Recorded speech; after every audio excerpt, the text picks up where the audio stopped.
Өрт куткаруу спорту боюнча Казакстандын жайкы чемпионаты Костанай облусунда өтүп жатат. Жарышка өлкөнүн бардык облустарынан мыкты спортчулар чогулду. Биринчи күнү катышуучулар тепкич менен көтөрүлүү боюнча жарышты. Эрежеге ылайык аялдар 2-кабатка, эркектер 4-кабатка тез көтөрүлүшү керек. Ошондой эле турнир тоскоолдуктарды багындыруу, өрт эстафетасын жана мотопомпаны жоокердик жайгаштырууну камтыйт. Белгилей кетсек, бардык тапшырмалар куткаруучулардын күнүмдүк жумуш процессинен алынган. Чемпионаттын жыйынтыгы боюнча мыкты спортчулар Казакстан курамасынын атынан дүйнөлүк биринчиликке катышат.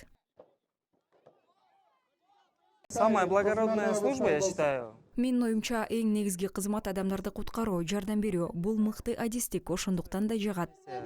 Поэтому и нравится. Для меня это... Мен үчүн эң биринчи кезекте менин сүйүүм жана менин жумушум. Эгер сизде чоң эрк жана ниет, ишке болгон сүйүү болсо, анда сиз спорт менен машыга аласыз. Ошондо сиз ийгиликке жетесиз. Тогда у тебя будет все получаться.